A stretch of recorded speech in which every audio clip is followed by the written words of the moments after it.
よし、じゃあ探索チームを作って中に入るか。え、全員で一気に行かないの？中で何かあった時、全員が一度に巻き込まれたら誰が外から助けに行くんだよ。生存率を高めるための基本だろ。何百年も放置された閉鎖施設だからね。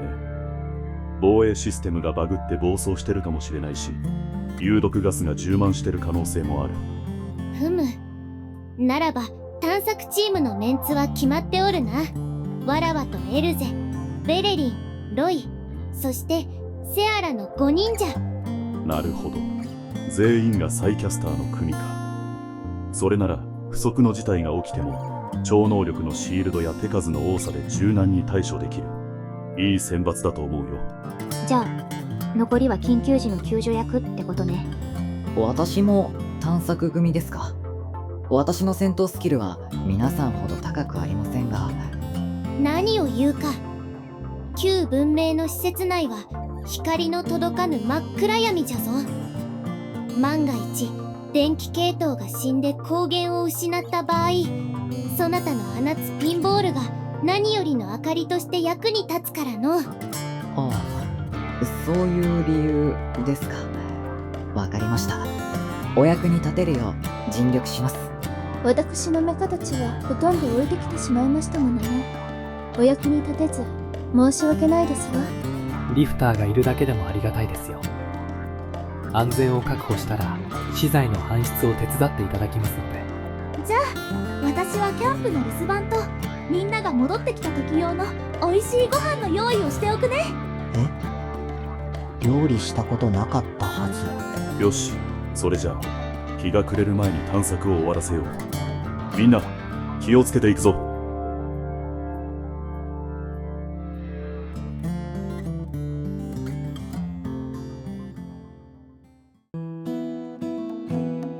ミラ様、食事の用意は俺とライラさんでやりますので。私もご飯作りやってみたかったのに。それならエレナ様と一緒にあの崖の近くに生えてる野生のベリーを摘んできてくれない？そうですわね。ミラ様、私と一緒に美味しいベリーを探しに参りましょう。ベリー摘み。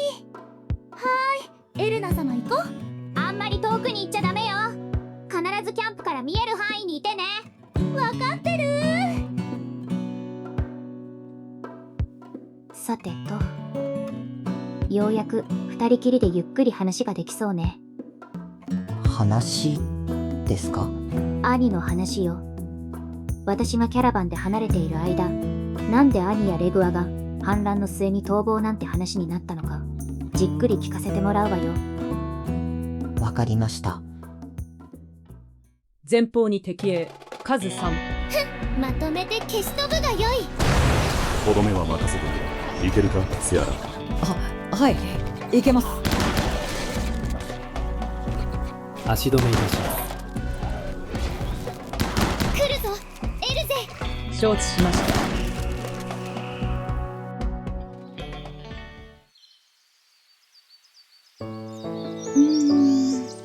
これって本当に食べられるやつかな。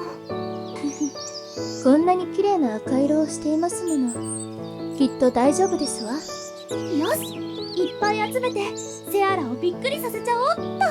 それは明暗ですわね。セアラは昔からベリーのお菓子が大好きでしたから。えへへ。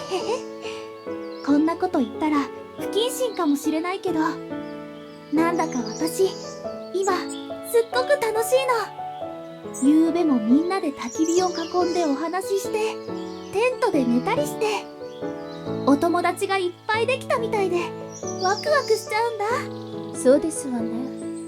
お屋敷では同年代のお友達と自由に遊ぶこともなかなかできませんものね。ずっとお屋敷でゾロと二人きりだったから。ゾロは私のことを守ってくれるけど、あんまり無駄話をしないし。だからね、エレナ様。どうかなさいましたか？私ね、もっとロゴ王とお話ししたかったな。お城であってもご挨拶くらいしかしたことなかったし、本当のお父様だって教えてもらった後もゆっくりお話しする機会がないまますぐに亡くなっちゃったから。ミラ様。ごめんなさい。エレナ様に向かってお話しすることじゃなかったですよね。今のなし。とんでもございませんわ、ミラ様。私たち大人たちの勝手な都合や政治のせいで、あなたたちにずっと寂しくて辛い思いをさせてしまって、本当に申し訳ありません。エレナ様？ゾロもいてくれたし、辛いとかは全然思ってないです。私のようなものでは、あなたのお母様である兄様の代わりなど到底務まるとは思っておりませんが、もしもミラ様さえ良ければ、これからは私のことを本当の家族だと思ってくださいな。本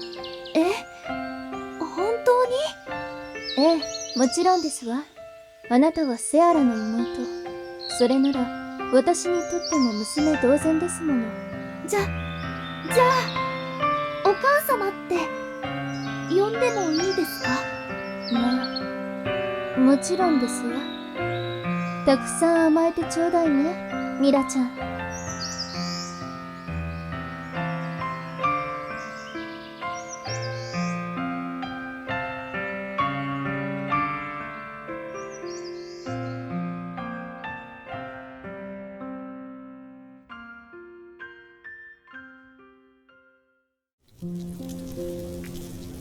そう、シュラウドと契約。なんだかにわかには信じがたい話だけど、でも本当なのね。その時は、なぜ兄様がそこまでするのか、と思っていましたが、ロイ殿の話を聞き、カタリナに会い、すべてがつながりました。そうね。でもまだわからないことが多すぎるわ。そうですね。もう二人には会えないのかな。私は二人が死んだとは思わないことにするわ。二人は逃げただけ。それならきっといつか。そうですね。ただいまー。いっぱい取れたよー。ミラ様、これは毒ベリーです。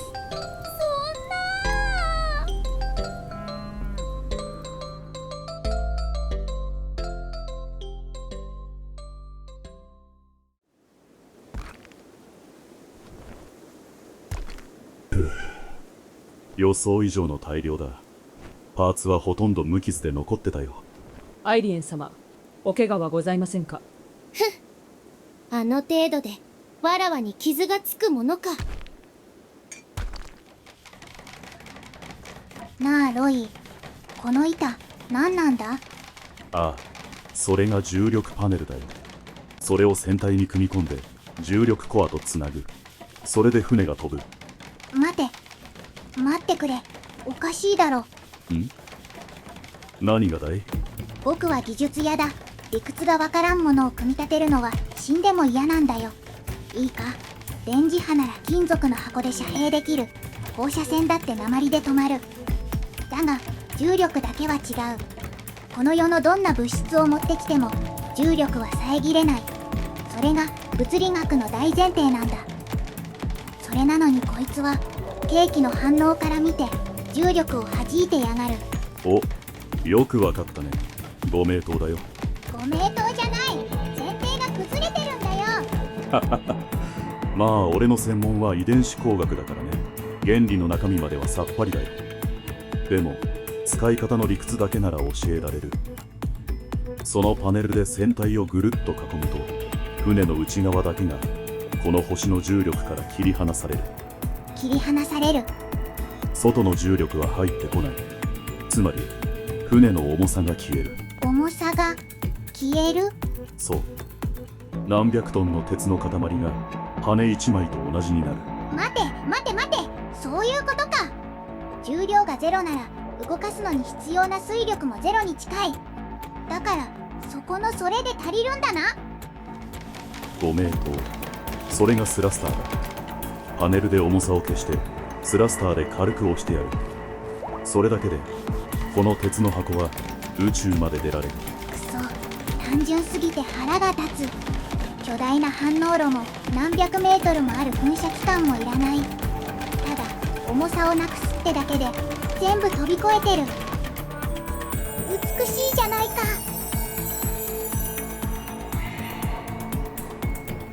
ふむ、帝国の艦にも重力制御はあるが、あれは乗員の足が床から浮かぬようにするための内向きの重力じゃ。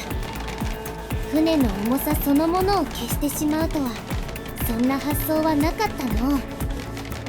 帝国の艦は反応炉と推進機関の出力で無理やり重力を振り切りますからね。我々とは根本から別の道を歩いてきた技術です。実に興味深い。全然わかんない。重さが消えるって何？消えたらどこ行くのよ。ライラさん、私も全然わかんない。じゃあ僕がもっと詳しく説明するね。正確に言うとね、重力パネルの内部には縮体物質を格子状に配列した超構造体があって、そこに通電することで局所的に時空の曲率を反転させて。やめて、もっとわかんなくなった。今のすっごくわかりやすく言ったのに。おい、その話は後で僕が一人でじっくり聞く。今は日が暮れる前に組み立てるのが先だ。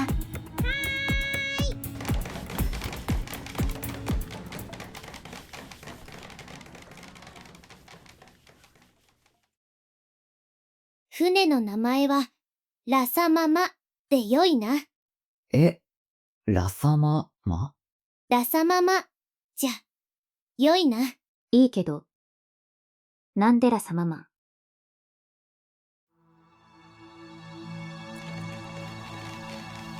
で、ロイ、一つ確認しておきたいことがある。なんだい？この規模の重力場を起動するなら相当な反作用が出るはずだ。それはどこへ逃がすんだ？さすがに鋭いね。本来はアンカーっていう設備を地面に深く打ち込んで、起動時の衝撃を大地の奥に逃がすんだ。ならそれも作るのか？作れない。あれは専用の掘削設備と大量の鋼材がいる。今の手持ちじゃ話にならないよ。ふむ。で、アンカーなしで飛ぶとどうなるのじゃ？船は無事に飛ぶよ。問題なく飛ぶ。ただ離陸した瞬間、跳ね返された重力エネルギーが全部地面に叩きつけられる。この岩山は多分消し飛ぶ。消し飛ぶですか？ちょっと待ってよ。それって今私たちが立ってるここの話でしょ？なるほど。しかし幸い、この一帯には集落の人の気配もございません。犠牲者は出ませんな。いや、出るよ。動物がいる。キャンプの近くにもいただろう。そうよ。乗ってきた馬たちだってここに置いていくんでしょ。岩陰にはウサギの巣穴もあったし、鳥もいっぱい飛んでたわ。ダメだよ、そんなの。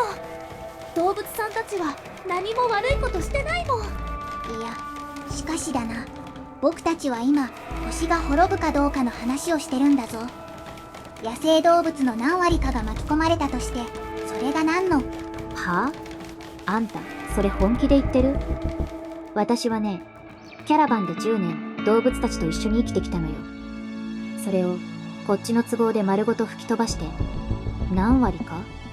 ふざけないで。じゃあ虫はどうする？土の中の菌はどうする？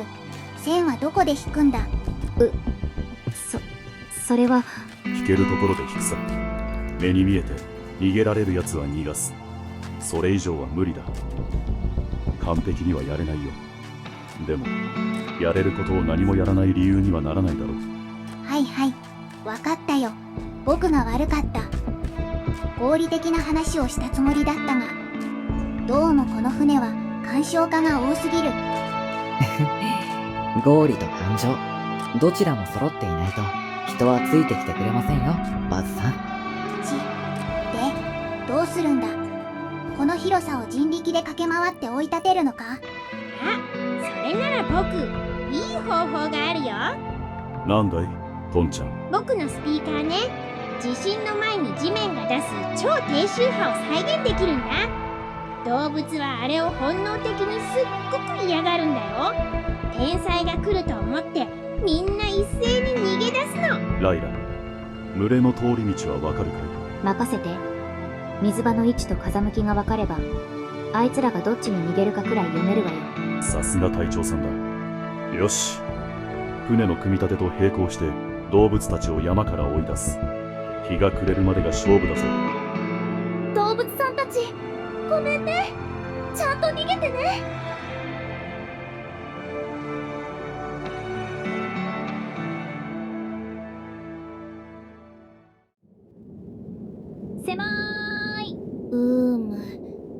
これでは宇宙船というよりただの空飛ぶ鉄の箱ではないか。寝る場所すら満足にないぞ。まあまあ、今ある材料と重力コア1個の出力を計算するとこれが精一杯なんだよね。